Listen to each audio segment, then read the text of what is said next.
حضرت علی رضی اللہ تعالیٰ عنہ کے مزاج کی ساخت، ان کی طبیعت کو سمجھیے، ان کی سیرت کے عناصر کیا ہے اس کو سمجھیے، اور ان کی عظمت کیا ہے اس کو پہچانیے۔ میں نے حضرت علی مرتضیٰ کے نام کے ساتھ رضی اللہ تعالی عنہ ایک لفظ کا اضافہ کیا، مثیل عیسیٰ۔ ان میں حضرت عیسیٰ کی سی ایک کیفیت پائی جاتی ہے، مثال ہے وہ حضرت عیسیٰ کی۔ بہت سے حضرات اچھے بڑے پڑھے لکھے لوگ، دینی مزاج رکھنے والے، وہ بھی چونک گئے، آج تک یہ لفظ نہیں سنا، یہ تو ان کے غالی عقیدت مندوں نے بھی کبھی آج تک استعمال نہیں کیا، یہ تم کہاں سے لفظ لے آئے؟ تو اسی لیے میں نے آج سب سے پہلے حدیث ایک پڑھی ہے۔ یہ حدیث مسند احمد میں ہے، امام احمد ابن حنبل اپنی مسند میں اسے لائے ہیں، اس کے علاوہ مستدرک حاکم میں ہے، کامل ابن عدی میں ہے، یہ تو ہے جو اہل سنت کی کتابیں ہیں حدیثوں کی، اور خود اہل تشیع کے ہاں نہج البلاغہ کا جو مقام ہے وہ آپ کو معلوم ہے۔ حضرت علی رضی اللہ تعالیٰ عنہ کے خطبات، آپ کے خطوط، آپ کے فرامین، آپ کی دعائیں یہ جمع کی گئی ہیں۔ اس میں یہ کہ کوئی شخص سمجھتا ہے کہ وہ مستند ہے، کوئی سمجھتا ہے کہ نہیں، اس کو چھوڑ دیجئے، اہل تشیع کے ہاں اس کا مقام ہے، اور بلند مقام ہے نہج البلاغہ کا۔ تو نہج البلاغہ میں بھی حضرت علی رضی اللہ تعالیٰ عنہ کا یہ قول موجود ہے، گویا کہ اس کی صحت پر اہل سنت اور اہل تشیع دونوں متفق ہو گئے۔ میں وہ بات کہہ رہا ہوں کہ جس میں کوئی اختلاف اور اختلاف نہیں۔ یہ ایک حدیث ہے جو میں نے آپ کو پڑھ کر سنائی، یہ مسند احمد کی روایت ہے اور مشکات شریف کے اندر بھی موجود ہے۔ راوی اس کے خود حضرت علی ہیں رضی اللہ تعالیٰ عنہ۔ میں نے آپ کو سنایا تھا، پھر الفاظ سن لیجئے، ایک لفظ غور سے سنیے۔ عن علی رضی اللہ عنہ، روایت ہے حضرت علی مرتضیٰ رضی اللہ تعالی عنہ سے، قال، انہوں نے فرمایا، قال لی رسول اللہ صلی اللہ علیہ وسلم، کہ رسول اللہ صلی اللہ علیہ وسلم نے مجھ سے یہ فرمایا۔ حضور نے یہ ارشاد فرمایا خود حضرت علی سے انہیں خطاب فرماتے ہوئے، کیا فرمایا؟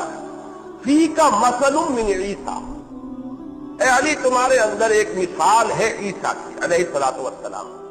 اب وہ کیا مثال ہے، کیا مشابہت ہے، کس پہلو سے حضرت علی مثیل عیسیٰ ہے رضی اللہ عنہ وعلیہ الصلوۃ والسلام؟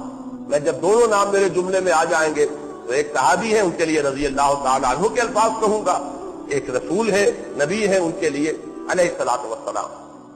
فیک مثل من عیسیٰ، اب اس کی تشریح حضور نے جو فرمائی، ابغضتہ الیہود حتی بہتوا امہ، ان سے انتہائی بغض رکھا یہودیوں نے، انتہائی دشمنی کی۔ بغض کا لفظ جو ہے یہ بہت ہی عربی کے اندر بہت جامع لفظ ہے۔ انہیں ایک دلی دشمنی تھی حضرت عیسیٰ کے ساتھ، اور اس دشمنی میں کہاں تک چلے گئے آپ کو معلوم ہے کہ حضور فرماتا بہتوا امہ، کہ انہوں نے اس دشمنی میں اس حد تک انتہا کر دی کہ ان کی والدہ پر بدکاری کی تہمت لگائی۔ کس پر؟ حضرت مریم پر، جن کے لیے میں نے ابھی عرض کیا کہ قرآن مجید ان کو سند دیتا ہے، وَأُمُّهُ صِدِّيقَةٌ، جو نبوت کے بعد بلند ترین درجہ ہے نسل انسانی کا، نوع انسانی کے اندر، وہ اس پر فائز ہے حضرت مریم علیہ الصلوۃ والسلام۔ حتیٰ بہتوا امہ، اسی لیے جب یہ لوگ آتے ہیں، ویسے تو آج کل یہ بہت محتاط ہیں یہودی، کیونکہ اس وقت تو عیسائیوں کے سہارے ہی دنیا میں ان کا وجود ہے، تو اپنی ان چیزوں کو بربلا کہتے نہیں ہیں، پھر بھی کبھی کبھی وہ اس کا پورا اظہار کرتے ہیں۔ انہوں نے ایک پکچر بنائی تھی سن آف مین، اور امریکہ میں چلی ہوئی، یعنی یہ کہ انہوں نے کہا کہ حضرت مسیح یہ جو ہے انسان کے بیٹے ہیں۔ اب انسان کے بیٹے کہنے کا مطلب کیا؟ شادی تو ان کی ہوئی نہیں، حضرت مریم سلام علیہا کی شادی تو ہوئی نہیں، تو پھر اس کے معنی کیا ہے؟ اگر کسی انسان کے نطفے سے ہے تو نتیجہ کیا نکلا؟ باقی نتیجہ جو ہے وہ خود چھوڑ دیتے ہیں کہ اب یہ انسان جو ہے خود اس کی خانہ پوری کرے۔ باقی یہ کہ جو اپنے ہاں کی مجالس میں جو کچھ حضرت مسیح کے بارے میں کہتے رہے اور کہتے ہیں، اس کا تو میں یہاں بہرحال نقل کفر نہ باشد، میں اس کا جو نقل کرنے کا بھی یہاں کام نہیں کرنا چاہتا۔ اچھا، ایک انتہا پر تو یہودی چلے گئے، دوسری انتہا پر حضور نے فرمایا وَأَحَبَّتْهُ النَّصَارَىٰ، اور نصارہ نے ان سے انتہائی محبت کی۔ حتیٰ انزلوہ بالمنزلۃ التی لیست لہ، یہاں تک کہ انہوں نے حضرت عیسیٰ کو وہاں تک پہنچا دیا جو ان کا مقام نہیں ہے۔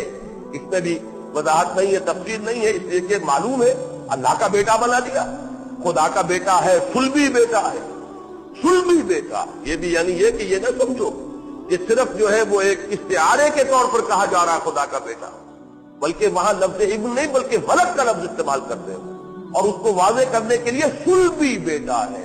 حضرت مسیح جو ہے وہ اللہ تعالیٰ کے صلبی بیٹے ہیں، اور یہ کہ تثلیث کا ایک جز ہے، اقانیم ثلاثہ میں سے ہے، خدائی میں شریک ہے، خدا بنا دیا۔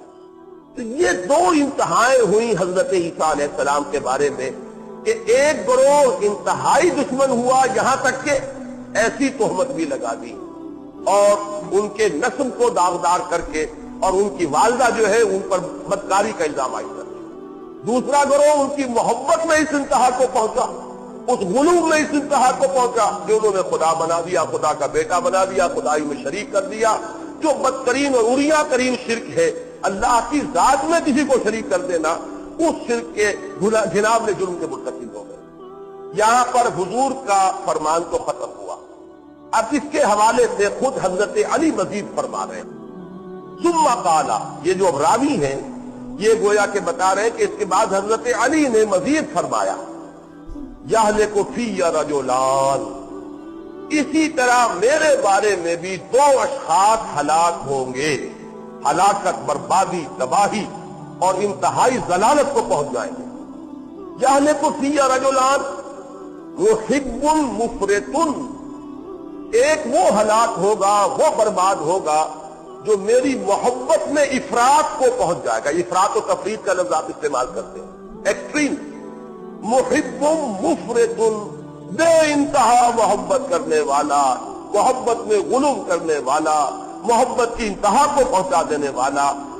یقرضنی بما لیس فی، میرے اندر وہ اوصاف گنوائے گا جو میرے اندر نہیں ہے۔ بالکل وہی بات کہ حضرت مسیح کو وہاں تک پہنچایا جہاں وہ نہیں تھے، اسی طرح میرے اندر وہ ان اوصاف کو بیان کرے گا۔ یہ یقرضون، یہ وہ لفظ ہے جو عام کتابوں میں آپ نے لکھا دیکھا ہوگا، تقریض، کتاب کی تقریض ہوتی ہے، کتاب کی کوئی تعریف کرتا ہے، اس کی کوئی جو اس کے محاسن ہیں ان کو بیان کرتا ہے تو اسے تقریض کہتے ہیں۔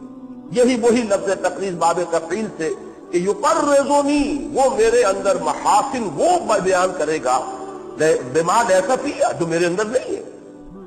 اور دوسرا کون ہلاک ہوگا، دوسرا کون انتہا کو پہنچے گا، وہ مبغض، دوسرا مجھ سے بغض رکھنے والا، دشمنی رکھنے والا، عداوت رکھنے والا، جس کے دل میں میرا عناد ہوگا، مجھ سے بغض و عداوت ہوگی۔